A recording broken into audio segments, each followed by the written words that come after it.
everybody. Gotta love it. Thank you all so much for coming out here. So I want to start with, a lot of you may know Columbia Association, right? By the pathways, open space, maybe the fitness clubs.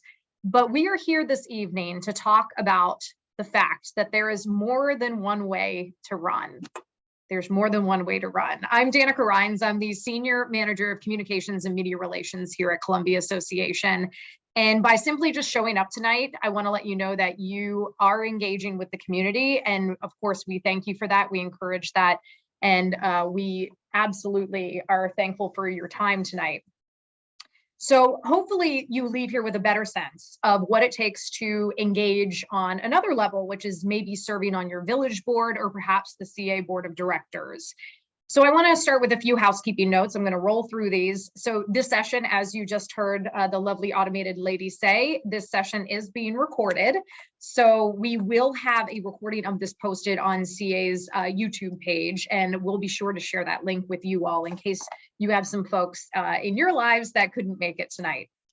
We are holding this on Zoom webinar, and if you're not familiar with that, if you are a participant, an attendee, you will not be on camera and you will be on mute for the duration of the session. So hopefully that is permission to take off that work gear and get into something comfy and just take in this information.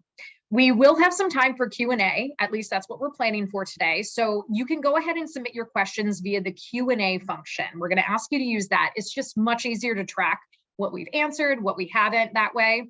So if you could type your answers in there, you can ask, or excuse me, your questions in there. You can ask questions anonymously as well if you prefer. That's absolutely fine. You can see that at the speech. There are two speech bubbles probably at the bottom of your screen there. So that's where you can access that Q&A function. So we may not have time to get to every question tonight. So I will do my best to combine questions if they're kind of the same theme and try to attack them that way. And of course, you're more than welcome to reach out after this session. If you feel like your question wasn't answered, you can reach out to CA or your village association for a response as well. So let's go ahead and get started here. I want to start by recognizing the folks here with us today, and that is CA's CFO and Senior Vice President, Susan Krabbe, the current chair of the CA board, Eric Greenberg, and Wilde Lake Village Manager, Sharon Cooper-Kerr. And you will hear from all of us during this session. So I'm going to try to breeze through a little bit about CA because we're all coming to the table probably with different levels of understanding about what Columbia Association is. And so I hope that I can help level set for everybody what we are, how we represent ourselves in the community, what is the mission that drives us, right?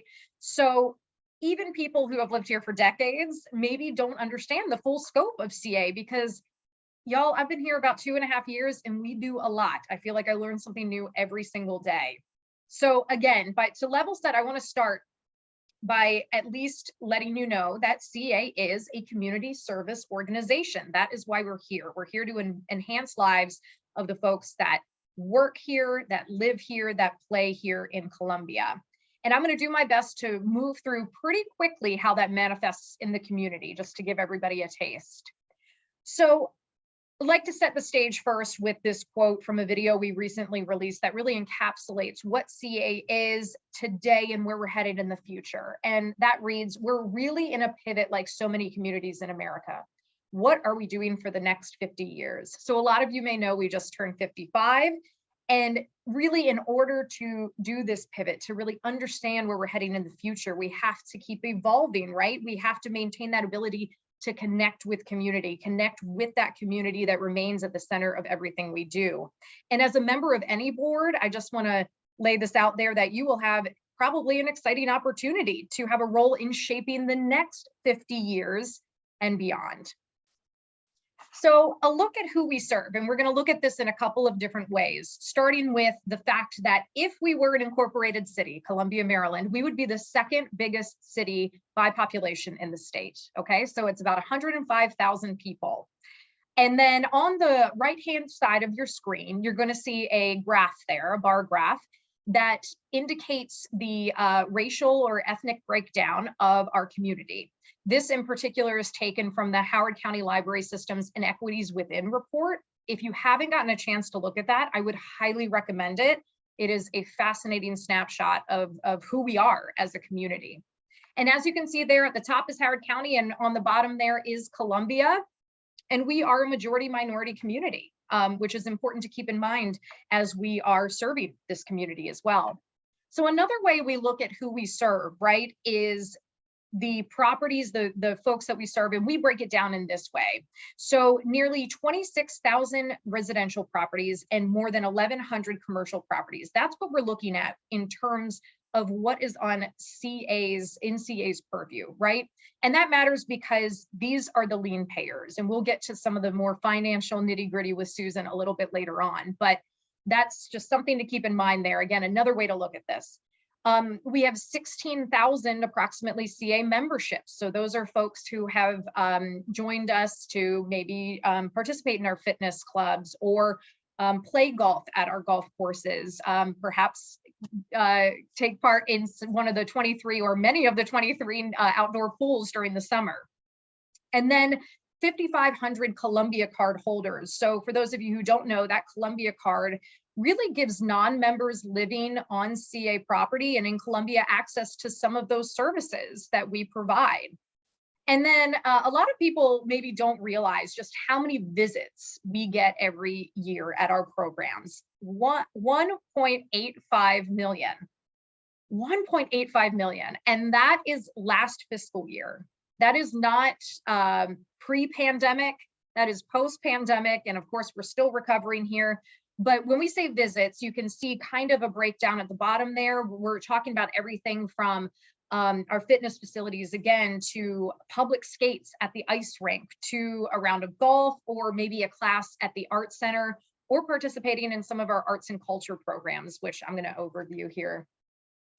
So again, a quick high-level overview. Stay with me because it's going to be fast for everything that we do. So these are the ways we really show up in the community, right? These are the ways you're going to see CA throughout Columbia, our external facing departments, which also happen to be our biggest departments in terms of team members and investment as well, because again, we are a community service organization. So we start with community operations, and what falls under that is what a lot of people love about this community, right? The parks, pathways, and play areas. A lot of people think about CA in this way. All of that open space is under this department or division here in this group of team members, I should say. Then there are a number of facilities across the community that CA owns and maintains. So for instance, you may or may not be aware that there are 10 villages with 10 village associations. CA actually owns the buildings, maintains them, as well as the plaza, and your villages are delivering services out of those facilities. So I'm sure Sharon will touch on a little bit more of this as we move on in our presentation here, but just kind of a good overview of that. Community operations also encompasses our event services team. A lot of people will think about the lakefront when they hear this. So you may have gone to the 4th of July. Yes, the county puts on the fireworks. We are in charge of everything else. So everything else you see, everything else you enjoy there is coming from CA. And then we had our Lakefront Live last year, which was really fun. If you didn't come out, please come out this year. And of course, support across the community as well, particularly on CA properties. Sustainability.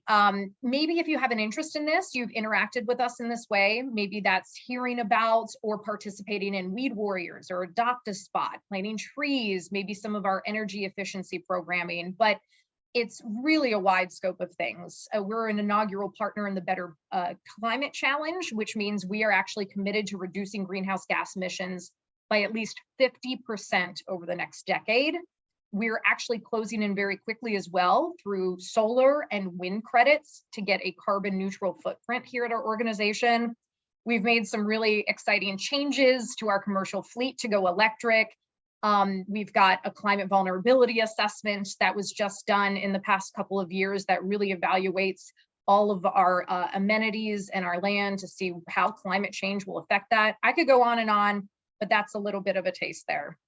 And then Community development and real estate services, if you really think about the scale and layers of easements and things like that, because of the land we own, this is a really crucial part of what we do. So this is working with residents on surveying. This is interacting with the county, particularly the Department of Planning and Zoning, because we're a master plan community, to really interact in that way. Covers a lot of ground, and I can tell you from a personal standpoint, the amount of knowledge in that department is very impressive. And now we shift to the other side of our kind of external facing, right? And this is community programs and services. So again, a lot of people think of us as in the fitness and wellness terms, right? This is competitive programming that we do. We do very diverse programming. We've got Pilates and aerial yoga and all sorts of fun things that we're doing. And this is also where we're making strides to hopefully make wellness more accessible to the community as well. So we've got, free classes going on. We've got these Columbia Moves with CA program. We've got Walk with the Doc, and more programs and ideas are coming up every day from that team. Sports and rec, of course, the 23 outdoor pools, which a lot of you are familiar with. Maybe it's the reason why you moved here. Indoor pools, tennis, golf, the skate park and sports park, and the ice rink as well, all under that umbrella. Youth and teen services. So this includes our youth and teen center, camps, which a lot of your kiddos might participate in, but it also is year-round programming. Some of you may have your children go to before and after school care through our school age services. And then we're actively working to expand this kind of programming. So that includes things like martial arts, as well as a Get Active after school program that's running through our teen advisory committee right now. So again, more and more efforts to try to expand.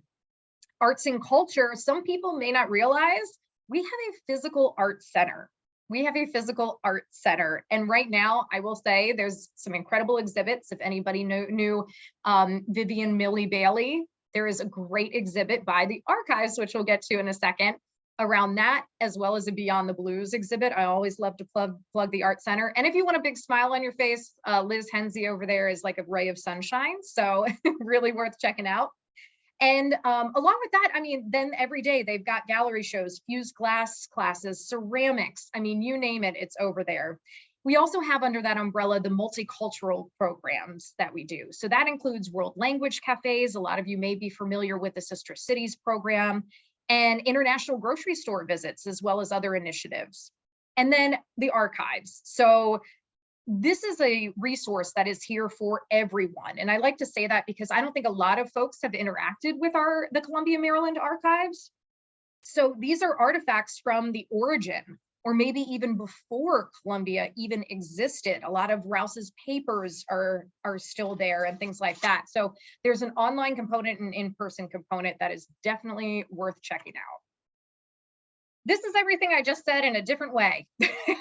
So this, if you like numbers and words, I just showed you pictures. This is numbers and words. So covering just the vastness of the stewardship and service provision that we do. 3,600 acres of open space, 95 miles of pathways, the 3 lakes, 41 ponds, you name it.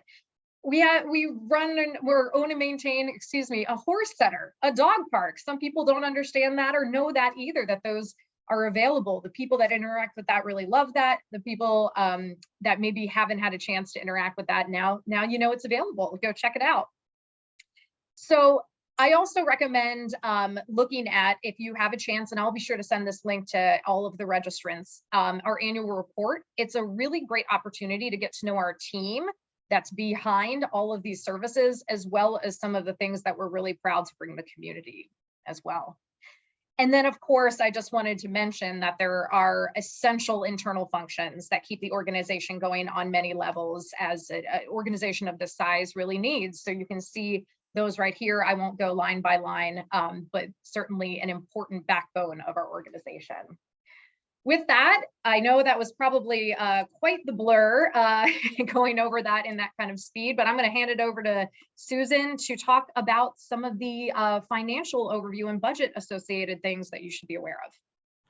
Well, thank you, Dannika, and good evening, everyone. Thank you for participating tonight, and we really do appreciate your time. Time's our most valuable resource for all of us, and it's generous of you to do this tonight.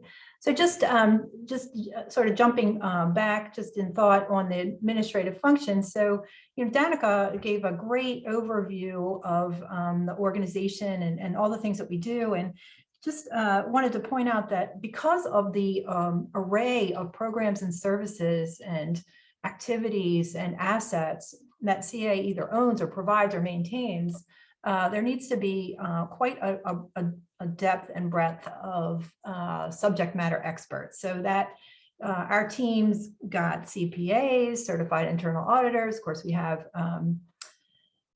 information technology professionals with very high level credentials in security and functionality. And so it's and our HR team is SHRM, almost all of them SHRM certified at the highest level they can be. So it's a great team, and it should give you a good confidence that the organization's well run. It's a high performing team and very committed to the community and the organization. So just a couple big picture, literally, slides first, I'm sorry, I'm going to jump back. So the underpinning of Columbia Association, or the thing that makes us different from a lot of other organizations or community services organizations, the annual charge. So we're all familiar with that. If you're a resident, you're very familiar with that. And so just wanted to give a little bit of a summary of that. If you are a numbers person, such as myself, that it's a formula with two main components. There's a rate and evaluation piece. The cap has been 3.5% since fiscal year 2017. So that cap is the amount, the percent by which the valuation component of that formula can increase from year to year under most circumstances. So there's a legislative max of 10%. We've been using 3.5% for quite a while. In contrast, Howard County uses 5% as an annual cap on their real property bills, and they've been using that for quite some time. So the rate for this current fiscal year, which is fiscal year 2023, because it ends April 30, 2023, is 68 cents, and that's 68 cents to be technical per $100 of assessed valuation. So again, the maximum, that's not a legislative maximum, it's a maximum in the deed, is 75 cents, and we've been at 68 cents for many, many years. And then finally, the FY24 draft budget, and that's what the CA board has been working on for several months, and on which they'll vote on next Thursday, and which will take effect May 1 of 2023, includes these same rate and caps. And every year, the CA board considers that rate and cap and is responsible for voting on them as part of the budget process. So some people ask, is this a tax? What is it? It's not a tax. We're not a governmental entity, and only a government can impose a tax. It's a payment under a contract, which is generally why it's not tax deductible. So just to, maybe that's a little bit clearer for folks, or a question that you've always wanted to know and never had the opportunity to ask. So for FY23, this is the budgeted amount. So where the money comes from, and the total all-in dollars on a kind of a cash basis is just under $73 million. So 72,057. So and clearly the largest single component of that is the residential annual charge, and that's at the top in the green. It's the biggest bar, and it's just about 41%. But what I think is important to point out is all those terrific programs and services that Dannika explained, and we saw those great photos that give you a visual to connect with them, is the next single largest component of the revenue that the organization brings in. So it's 36%. That amount, that 26,211,000 there in the little numbers, is actually almost 90% of the residential annual charge. So those community programs and services, and those are payments, for users, by users for their services, is significant. It means a lot to the organization and enables us to provide those great amenities that the community values. And then next, commercial annual charge. So another thing that differentiates Columbia Association from a lot of other communities is that our annual charge applies to commercial properties as well, exactly as it is applied to residential properties. And that is about a little over $15 million for the fiscal year 23 budget. So, and then the others, small amounts, we had using cash from existing funds. Community operations gets some grants and some small other user fees for some of their programs, and then we earn interest on the unused cash at the time. So we're coming back, as Dannika mentioned, from our COVID experience. In fiscal year 2020, and that's when the world changed at the very end of that fiscal year, our budget was $80 million. And we dropped to 55 million in 2021. And so you see that we are making very good progress and in returning to what the community expects and wants and participates in. On the flip side, where's the money used? Again, this is kind of a cash basis scenario. So it's trying to, presentation is to hopefully help you connect this to how you manage your own budget. The single biggest need for the funds and use of the funds is in those community programs and services. And you see that dollar amount is very close to what their revenue is on the previous slide. Community operations, the maintenance and operations of the parks, pathways, and play areas of the Lakefront Live, those 55 free nights of entertainment, and the other maintenance of our other spaces and streams and ponds and all that stuff is $15 million. And that's just operating expenses. That doesn't include any capital investment, any major renovation or repair. And that in FY23 was budgeted for $11 million. Pre-pandemic, that was about 15. We had to reduce it to $8 million for a couple of years to just get back into a more solid cash position. But we've made some good progress in returning to that pre-pandemic investment level. And then the village community associations, about $5.3 million in this presentation. That includes a grant of annual charge income to them, as well as other expenses and things that CA does that provides other expense support for them. And then, of course, we have to repay our debt. We have a little bit of long-term debt, very, very manageable, very good terms and low interest rates, and that's on a scheduled prepayment. So and administrative services, those wonderful people that I talked about earlier, the balance that's not allocated, already allocated to the other programs is about 4 million. Board of directors support, they are not paid. So unfortunately for you all who are considering running, it's a volunteer position, but the support of the board and the board related activities is about $1 million too. That's kind of running through the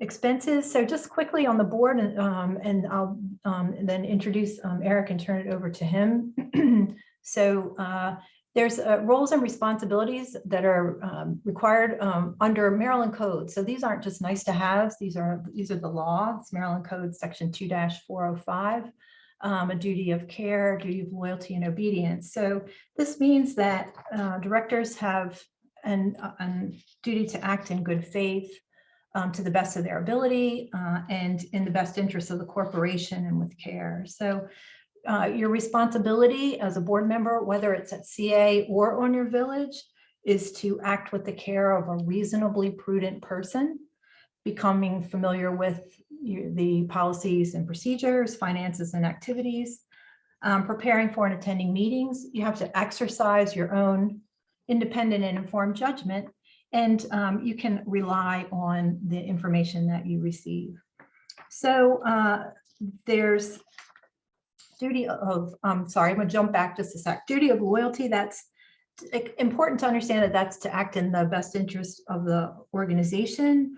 It's to not, to hold confidential information confidential, and to avoid or disclose any conflicts of interest. And then finally, duty of obedience, that's to be faithful to the organization's mission. So if you're interested in running for your village board, it's very important to understand, what is that village's mission in order for you to be able to do your part and remain faithful to it. And then just to be faithful to the law. So that's next slide. So Eric will go over this. The board has 3 very, very important highest level responsibilities, and that's to approve the budget. And that's where they are now and have spent significant time on that initiative since really starting it in August. It's to hire and recruit and oversee the president CEO, that's the board's employee, and finally to set the strategic vision for the organization. And the process has been a strategic planning process that's generally revisited and redone every 5 years. And so that is about to expire. That 5-year horizon for the strategic plan ends next fiscal year. And this is where the organization looks to the board to provide the vision, to provide the assessment of the community's interest and engagement, and to put that all together in a way that sets the vision and tone and mission for the organization for the next 5 years. So I think that QR code is live, right, Dannika? If you people want to see, if you folks want to see what the current strategic plan is, you can use the QR code there. And here we go, Eric, so if you want to introduce the board, we do have a couple open slots there, but we did fill in the data that we have, and I'll hand it over to you. Thanks. I'm the chair of the board of directors, and next to me on the chart, Ginny Thomas is the vice chair of the board of directors. So I represent River Hill, Ginny represents Oakland Mills. In addition, we have Dick Bolton, who represents Dorsey Church, Brian England, who represents Hickory Ridge, Lynn Egan, who represents Town Center, Alan Klein, who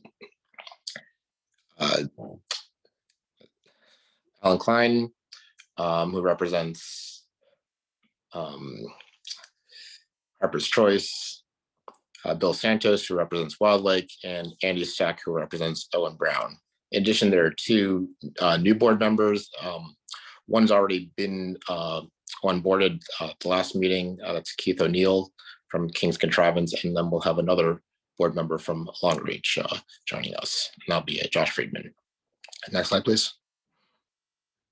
So the board typically meets twice a month, and basically meet on the 2nd Thursday and the 4th Thursday of the month. So the 2nd Thursday is typically a work session. We typically don't vote during work sessions. So this is basically a chance where the board members meet and can discuss issues, but we typically don't vote. The 4th Thursday is a voting meeting. So all the issues that we discussed on the 2nd Thursday, those come to a vote on the 4th Thursday. There are no meetings in August, and also due to the holidays, November and December, we just have a single meeting, and that's an actual voting meeting. In addition to board meetings, you're also expected to participate on your village board, and they typically meet once a month. Next slide, please. So in addition to the regular open meetings, sometimes there are closed meetings. They can happen for a variety of reasons, but the most common ones are if there's a personnel matter that has to be discussed, that happens in closed session.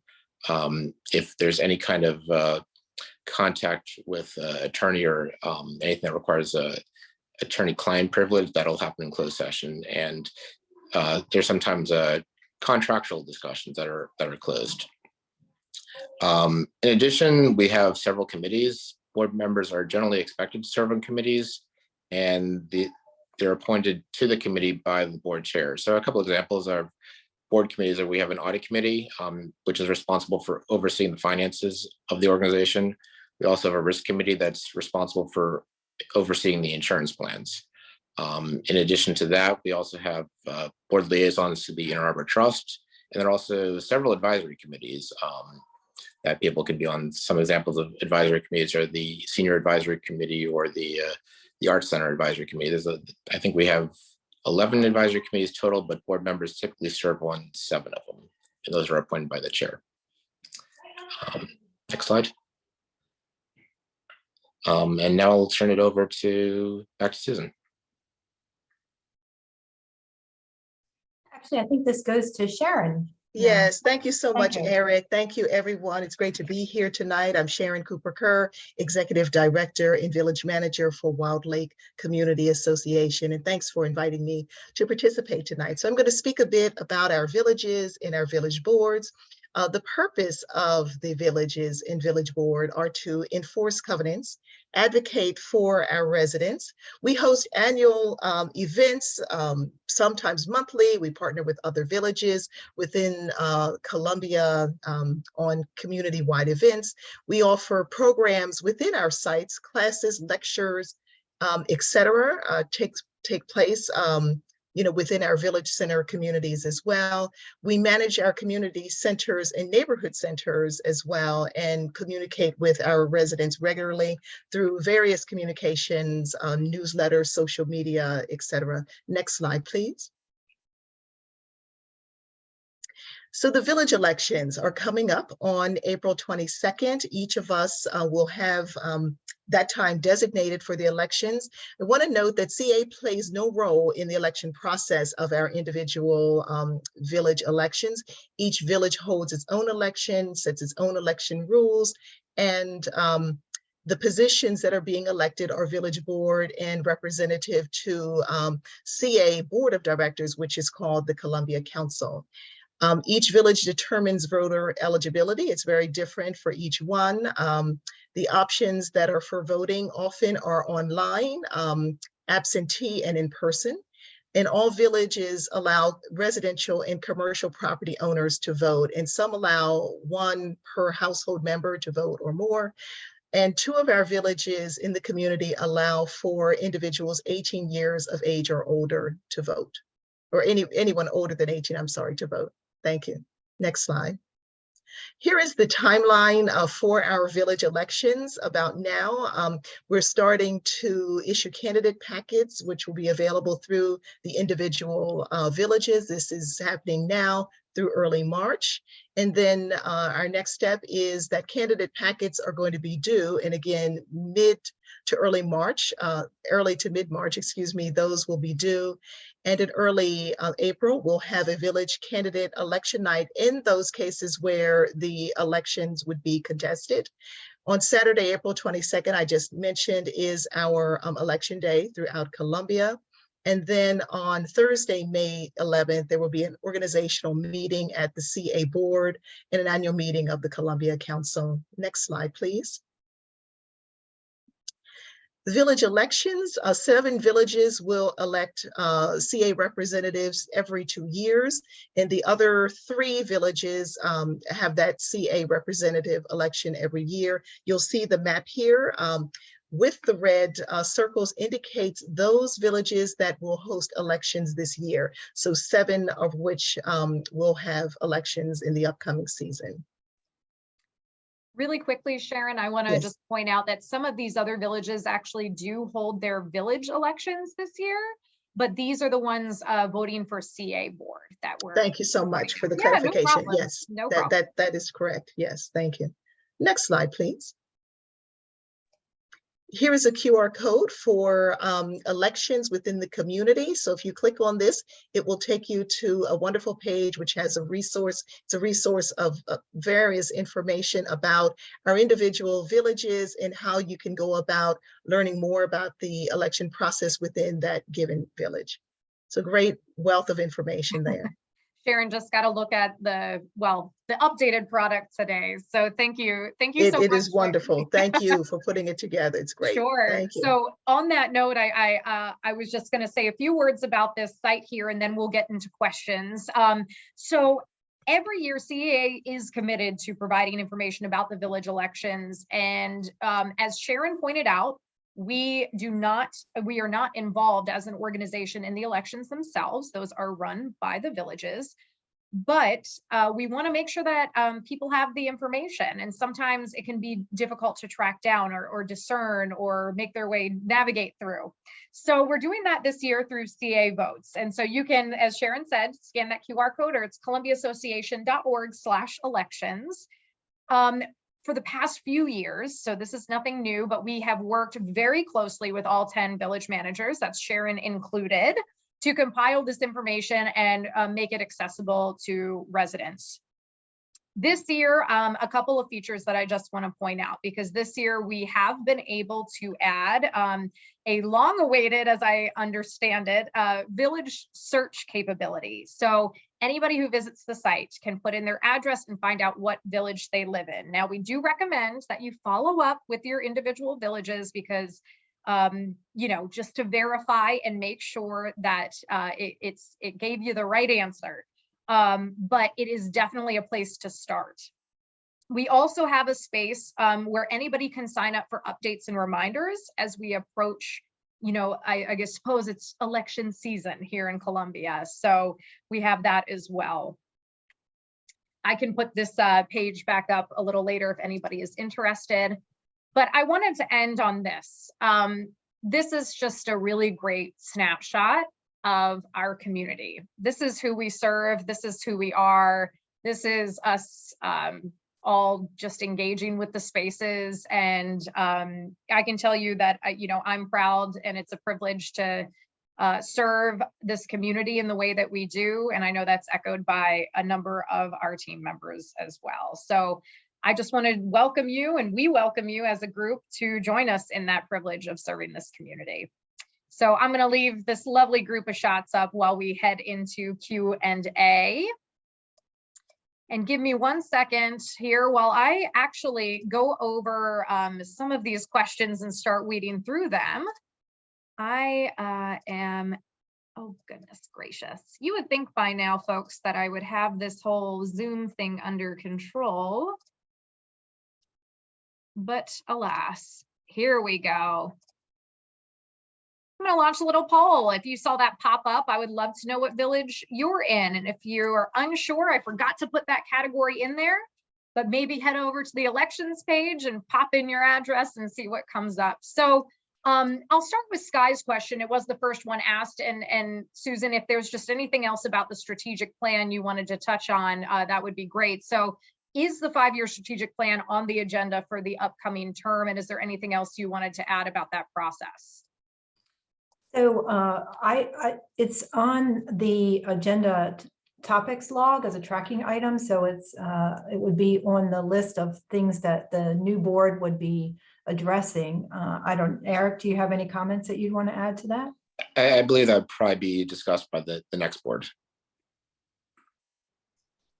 Got it. Thank you so much. I'm going to go ahead and, oh, there's some stragglers here. So I'll leave the poll up.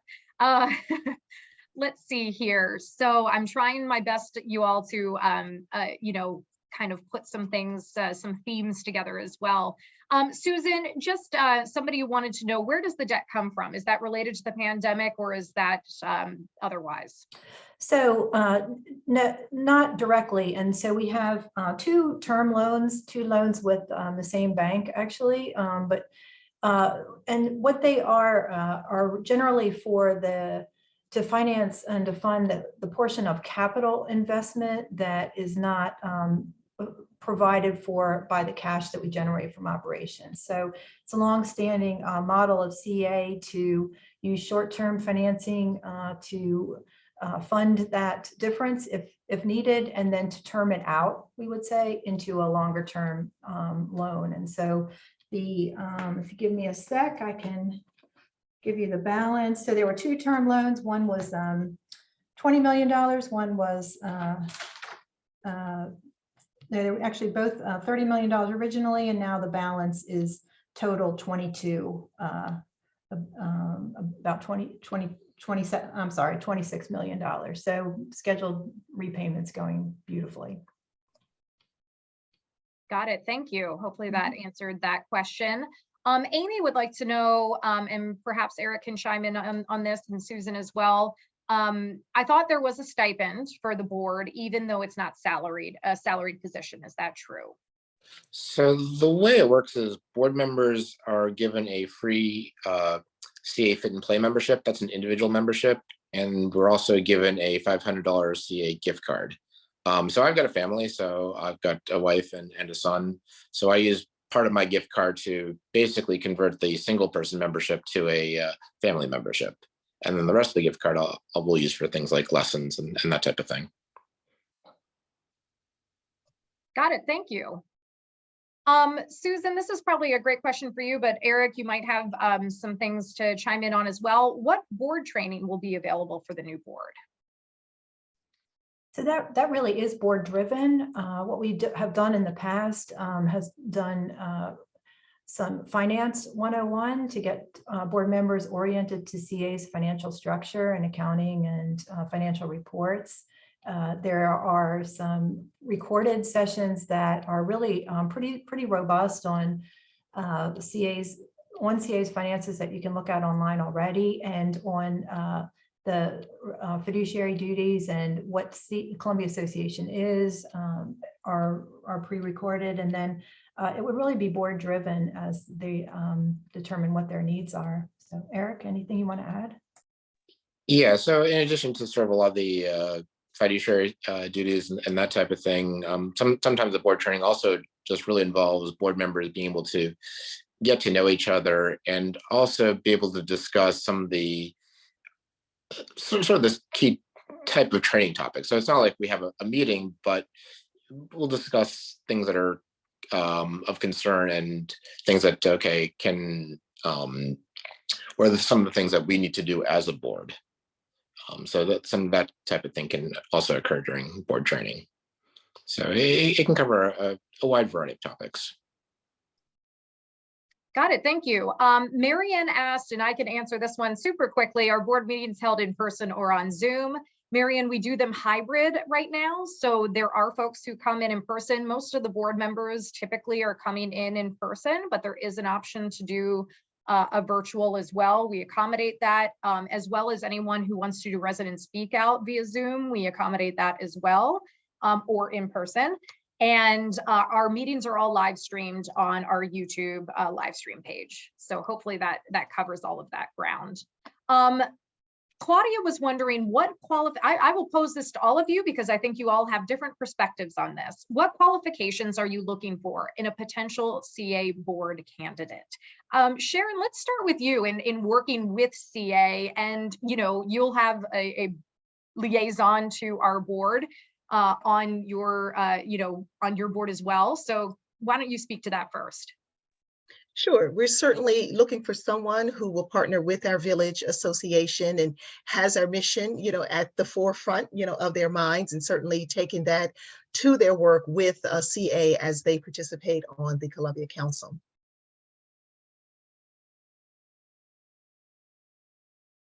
Awesome. Who would like to go next? Eric? I'll call on somebody. Yeah. Okay, sure. Basically, the main qualification is a desire to serve the community. So when you're on the CA board, you're not just serving your local village, but you're also serving the broader broader Columbia. So being able to have that dedication to serving the entire community is really key, and that's probably the main qualification, is having that desire to serve and help your neighbors. And Susan. So I would say yes and yes, and that it is the desire to serve the whole community is really critical.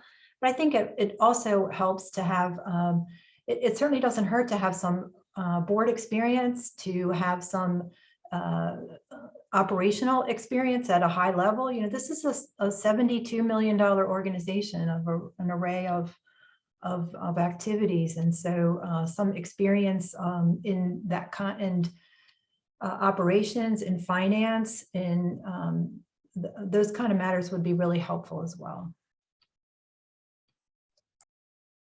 Wonderful. Thank you all. All right. I'm trying to spread the love here. I know some people got their questions in early. So Adil, excuse me if I'm mispronouncing Adil, two questions. First, Susan, does CA have a commitment to diversity statement, vision set by the board for supporting diversity, equity, inclusion in CA activities and programs? I suppose excuse me, I didn't see the board inclusion in that. So that might be a dual question as well. We'll start there. So CA as an organization has an operating commitment to diversity, equity, and inclusion. And we do have a statement related to that for our operations that impacts our workforce and the community that we serve and access to our programs and services. So Eric, I defer to you for a similar position by the board or statement.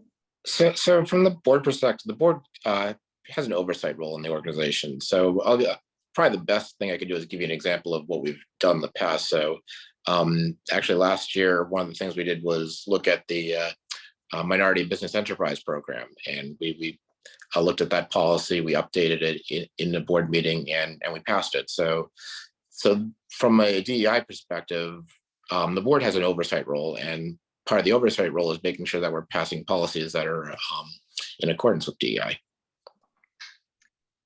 And then Susan, a second question, what expenses fall into supporting the board of directors? Are these disclosed to the public, and are directors required to complete conflict disclosures? So we are super transparent on our financial reporting. And so all of the information to a level of detail that most people have their eyes glazed over to look at is posted on our website and updated on a current basis. So for the board of directors, the types of expenses that are incurred by the board or allocated to the board function or support are things like the fees for training or for consulting, for legal fees that they specifically engage, insurance, the D&O coverage, and other portions of other insurance coverage. There are support if we have staff that support solely the board. We've had some recording secretary time, for example. But the biggest single component is the support that mainly the administrative teams, including the Office of the President and those other offices that you saw earlier, provide to the board as far as the material that's produced, supporting the backup material for the board meetings, obtaining that insurance and managing those risks, and obtaining the legal fee, legal support. And it's a heavy lift for the organization, but we've been designed to handle it well. We staff it appropriately. And what isn't included, but are some of the things that answering questions related to operations. So if there's the board has a request or wants to see a report on something in community operations, that actually isn't allocated to the board page. So that's just part of that department's expenses, but it's described and disclosed in those financials. And it's part of what's audited every year. And then regarding a conflict of interest statement, so the board members as well as senior staff and all employees are required to acknowledge their receipt and understanding and agree to comply with ethics policies that include appropriately disclosing conflicts of interest. And we do that on an annual basis. Got it. Thank you. A couple of questions directed for Eric in particular. One, Robert was wondering how many times has the board met both open and closed in the past year? We've met a few times, and those meetings get announced during board meetings.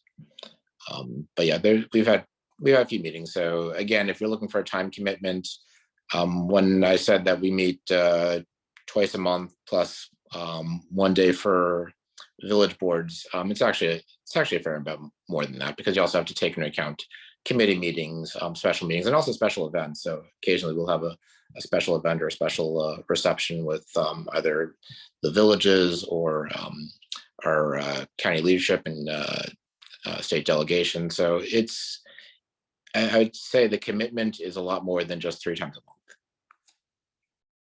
And 3 times, just to be clear, 3 times meaning the villages and the 2. Yeah, it's more than just 2 board meetings and 1 village meeting. Got it. Okay. Hopefully that answered that for you, Mr. Mentz. And then can you explain what the Columbia Council is, how that's different from the CA board, and how they interconnect. I'll start there. There's like a part 2 of that one.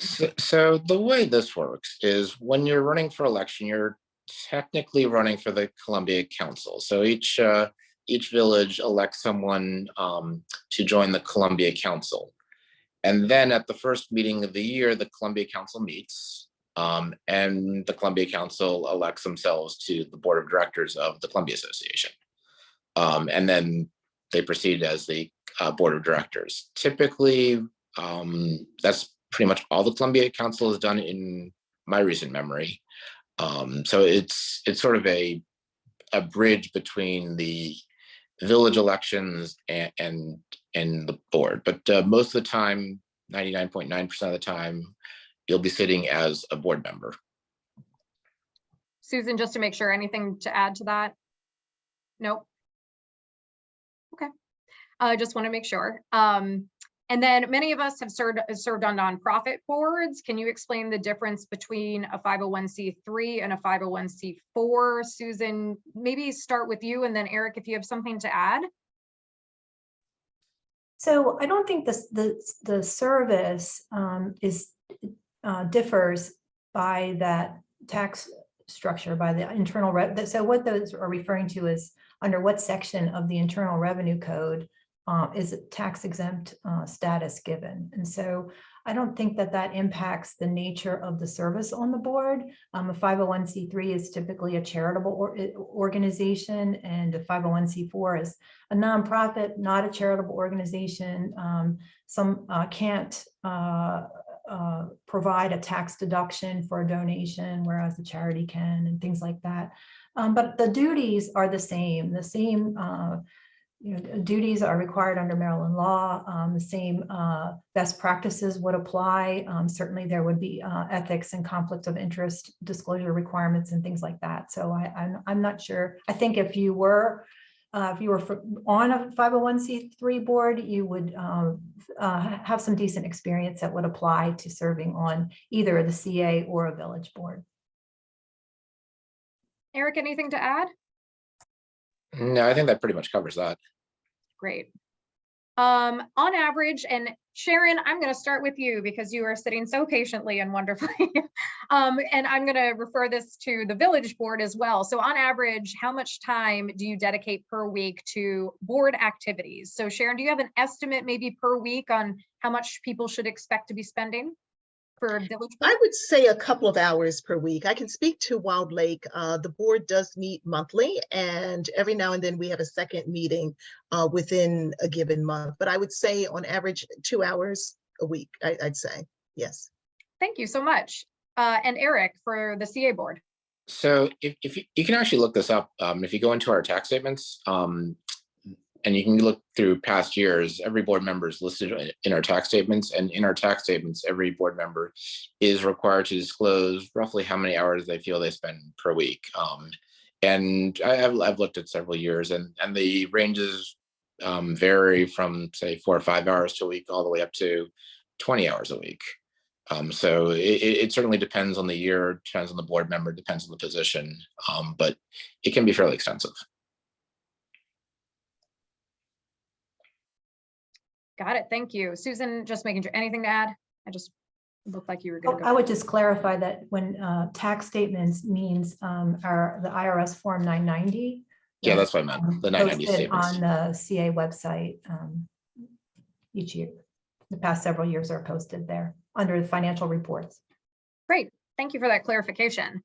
A couple, let's see here.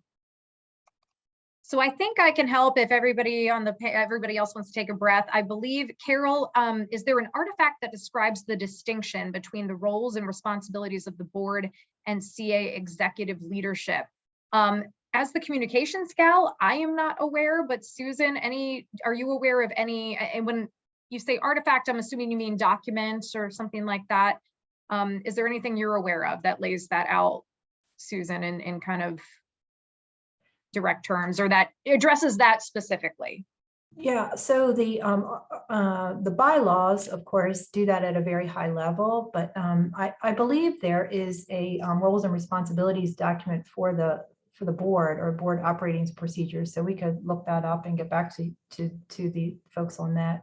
But Eric, did you have anything to add on that? Yeah, there's also the procedures and policies, which will also discuss that.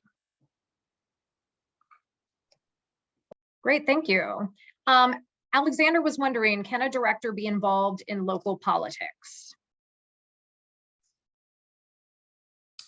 So the conflict of interest and the ethics policies say that a director cannot be involved in partisan politics. So if a director wants to run for a partisan election, they have to resign from the CA board. But as far as being involved to support someone's campaign, certainly they can do that as long as it's clear that it's as an individual and not as a member of the CA board or a representative of Columbia Association. Thank you. A couple questions that are legal leaning, and of course, we don't have a GC at the moment, so our general counsel, so we want to, we'll get back to you if we can't answer these tonight. But how is the CA board educated to make sure they avoid legal liability? So Eric or Susan or combo? Well, and that really comes down to board training and having advice from counsel.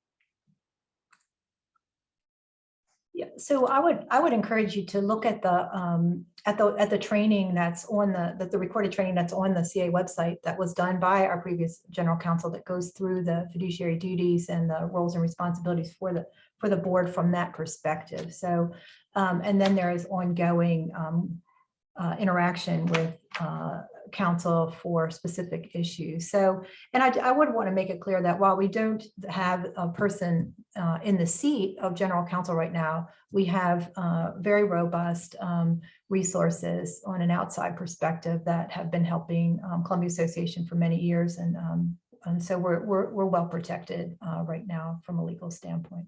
Thank you for clarifying that, Susan. I didn't mean to imply that at all, and I meant here tonight.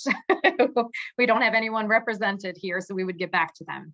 Another legal leaning question here, and I'll read this one verbatim to make sure I have it right. Not sure how to say this, but can individual board members be sued? I know the board has board insurance, right? But what if a member is in the minority of a decision that is the impetus for the board being sued? Would that dissenting member also be sued? Yeah, so yes, so obviously the full board can be sued. Anybody can be sued, right? So the full board can be sued. Individual board members can be sued also. And individual board members can be excluded. Generally, what would happen in legal proceedings is the full board would be sued. And then as the discovery happens and as the defense process occurs, then those board members who perhaps didn't participate or were dissenting members, as the questioner used that language, would be sort of carved out of that and then not be engaged in that. And so yes, CA does have directors and officers insurance coverage. So do the villages, by the way. Each village buys directors and officers coverage, and we buy that every year on a fiscal year basis. So and it's just important to remember on that as well, that it's the insurance carrier, right, who decides whether something is covered or not, just like it is under your circumstances in your personal life.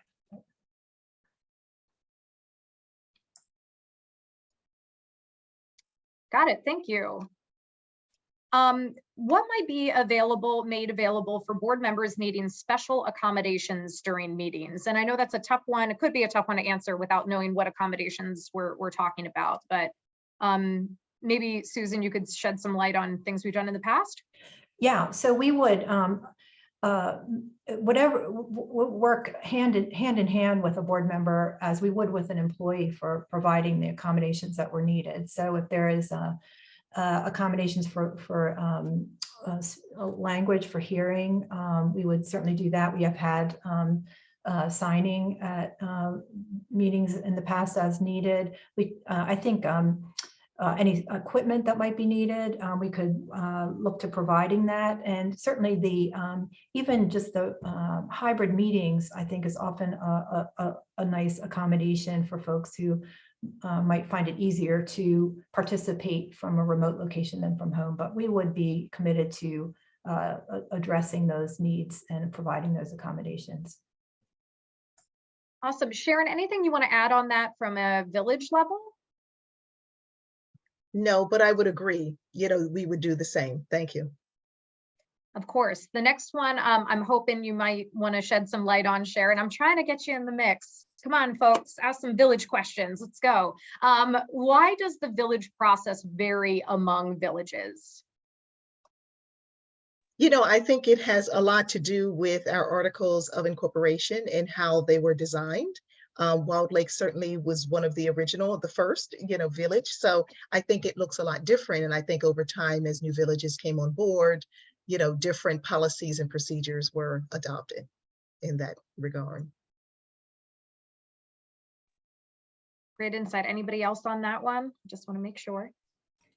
Sharon's spot on that. It's just a matter of timing, and the fact that they are villages are 10 independent and separate corporations, but they all got founded at different times. So even though it was the same, master developer, as Sharon hit the nail on the head, things changed, and those documents changed a little bit as the villages came into being. Great, thank you.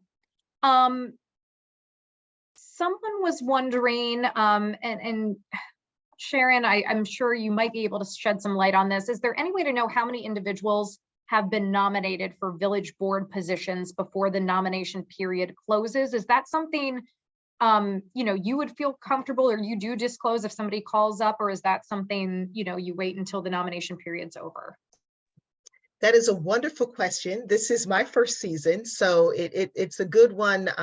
For Wilde Lake, I'll speak to specifically our date for submitting applications. Final date is March the 8th. So we would know more and could disclose, I would think, on the 10th. I'm not quite sure, though, if we do that publicly. But of course, everyone would know, because if we're having an election, the ballots would go out. So clearly, then you would know. Absolutely. Yes. I think the best course of action, just to add on to what Sharon said, is to reach out to your village association and just see if that's something they are willing and able to accommodate. Because again, I think the thing we keep coming back to, which is so true, is this does vary village by village. So of course, Sharon doesn't want to speak for all 10 villages, and neither do we by any means, because things do kind of shift around. So, okay, let me see here. Karen, I have taken down your name, and I will try my best to get you a link for that training video if you would like. So that's an easy enough.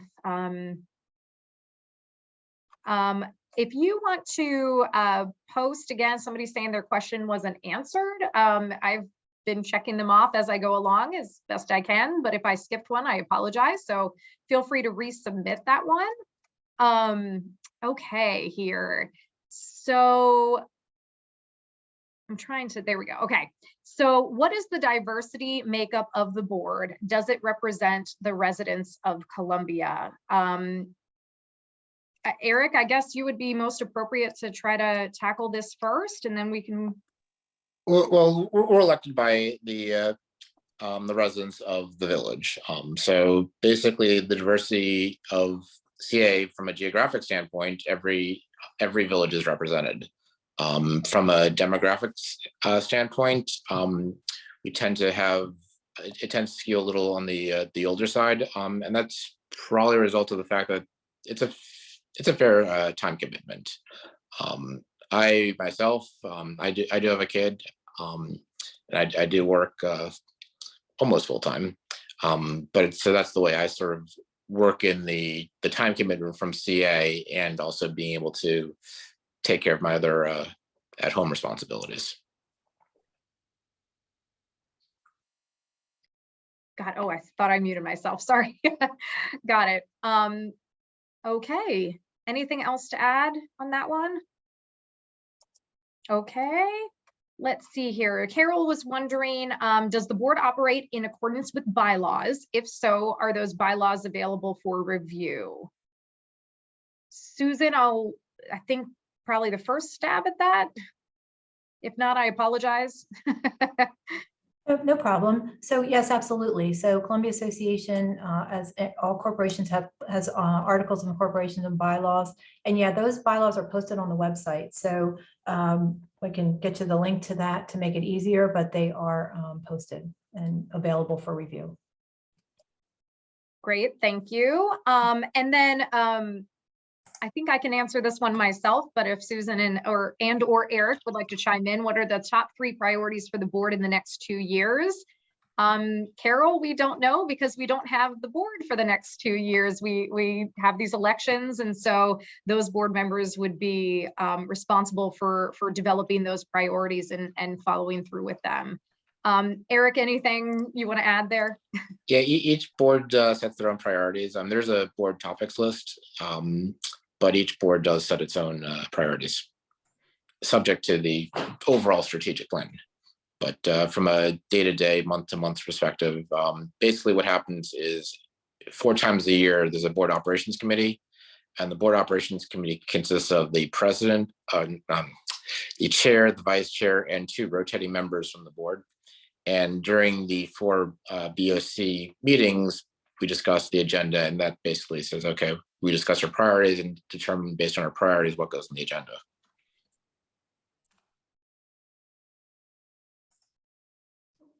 I was I on think mute you're on mute. that time I was on mute. So Carol just posted again, are the current board priorities available for review? Carol, we do, I believe, post the minutes for meetings, so that would be available through that. And then again, those strategic priorities are available on our website as well. Susan, did you have something to add on that? I saw you on mute. I just wanted to make sure. I did not, no. Okay. Eric, anything to add on that of what? No, nothing further. Okay, sounds good. Someone is wondering, are we in the process of hiring a new CA manager? I assume they mean president CEO. Eric, I think you're the best person to turn to here. Yeah, that's something the board is currently looking into. It's a fairly long process, and when I was reviewing the process that was going on 2 years ago, I got that timeline. That actually occurred before I joined the board, and that process lasted about 9 months when we last went through the process. So it is an extensive process that certainly we're starting, but the bulk of it will probably take place with the next board. So it's a very extensive process. And I will add though, Eric, it is, you all voted to start yes. the process though, yes, right? But yeah. It's not gonna get completed tomorrow. That's the point I'm trying to make. Sure, absolutely. And I have one more question, and of course we won't keep people all the way to 6:30. Oh, Marion added a second, but that one's easy. But someone was wondering if there are a list of attorneys or firms that are used by the CA board when not consulting with the general counsel, and whether or not that list is available. Excuse me. Yeah, so I was looking, I know that when we award a contract to firms, or not just law firms, but others, we post that on the CA website. And I don't see the law firms listed, and I think because we did those bids last year, but we can check that out. So we could certainly provide that. We would use the firms. We put a number of law firms under contract for, and may not necessarily use them. And for example, we have a contract with a firm that we've used for financing in the past for debt matters, for bond issuances and things. And so I like to have them under contract so that if something comes up, we're ready to go.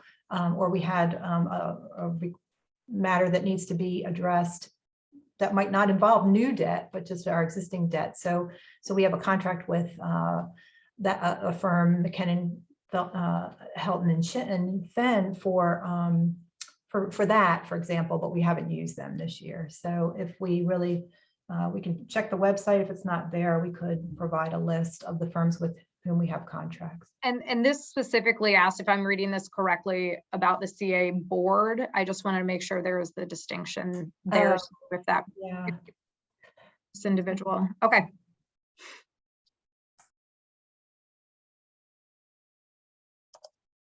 Marion's wondering how many CA employees are there, Susan? So that's interesting because as you note from or you can see from our activities, we have a very seasonal operation. So I'm flipping through here to my handy dandy budget document. We have about 200 full-time employees, about 630 or so year-round part-time folks. So those are folks who work year-round in the programs and facilities, instructors, front desk folks, lifeguards year-round. So about 830 year-round employees, mostly part-time. And then the workforce grows by another 3, actually closer to 400 now for the summer season with, again, lifeguards and some camp staff and some golf maintenance, outdoor tennis folks, because that's a seasonal program as well. So anyway, 830 or so right now. And if you check back, you come back 3 months from now, it would be about 12 to 1,300 employees. Thank you. We're a large organization, especially in the summer. That flex is pretty big. Our poor HR team goes through a lot to get all those lifeguards up to speed. I have one more question. Somebody wanted to revisit the diversity of the board question, specifically asking Eric if you could address the specific ethnic and cultural diversity of the board and whether or not that is representative of Columbia. So I mean, you can basically look at the pictures online. I don't actually have the demographics offhand, but you can certainly look at who's currently on the board compared to demographic statistics. I'm not quite sure how to answer that question. Okie doke. So that I'm not seeing any unanswered questions in the queue. I'll give everybody a couple of moments to just take a beat. In the meantime, I'm trying to think of a good final question to kind of wrap everything up with you three here.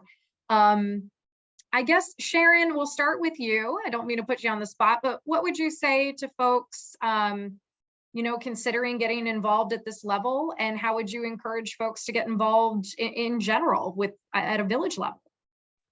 I want to thank everyone for attending tonight and expressing your interest in this process. Clearly, you are engaged and interested in the community, and I think that is key in this.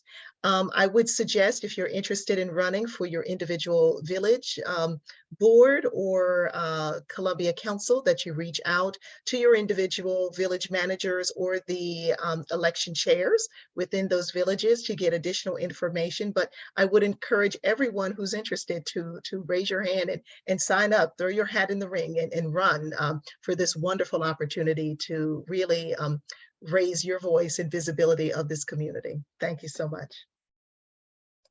Thank you. Eric, same question. What would you say to folks interested here logging on tonight?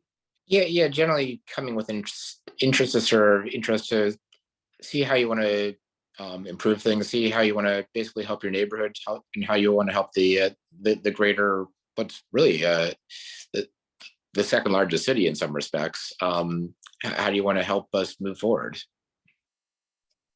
Great, thank you so much. And last but not least, Susan. So this is Columbia Association.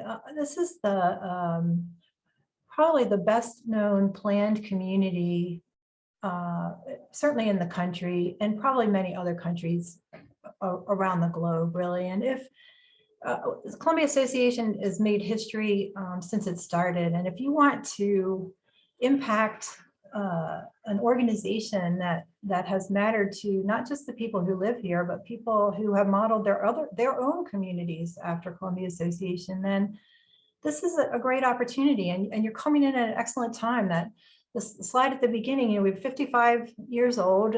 It's a pivotal time. We're coming out of a pandemic. We're coming out of the corresponding economic challenges. We're going to be, navigating most likely, recession. But there's just such a great opportunity to impact an organization and a community that serves as a model for so many others. So I think it's really, the time is right, and the opportunity is really significant and would be very meaningful, I think, for the right people. Very well put. Thank you all so much. I am going to put this back up just in case you didn't get a chance to scan it. This is really what we're trying to do here is create a hub, right? Make sure folks have the information that they need. So more than anything, I want to thank you again. Again, my name is Dannika Rynes. I'm the communications manager over with Columbia Association. If you feel like you still have questions, or if a question pops in your head, because gosh knows, that happens to me all the time after I leave a meeting, please don't hesitate to reach out to us here at CA. You can do that. I think all of you now have my email address because I sent everybody a reminder, everybody who had registered at least by this morning. And then communications@columbiaassociation.org is another avenue for you as well. Communications@columbiaassociation.org, or reach out to your village association, reach out to your village managers. They're going to be probably the best resource for you moving through this process. If tonight really sparked your interest and you decide that you do in fact want to run, or at the very least cast your vote. So we hope this has been informative and helpful in one way or another. Again, this will be posted and I will get the link out to everybody. So folks who weren't able to make it tonight and may be interested in hearing this information can do so. If there's nothing else from our lovely panel, I will go ahead and wrap things up and give you back these 10 minutes. Thank you all again for coming, and we hope to see you soon. Thank you all. Thank you, Dannika. Great work. Sure, yeah. Thanks, everybody. Thank you. All right.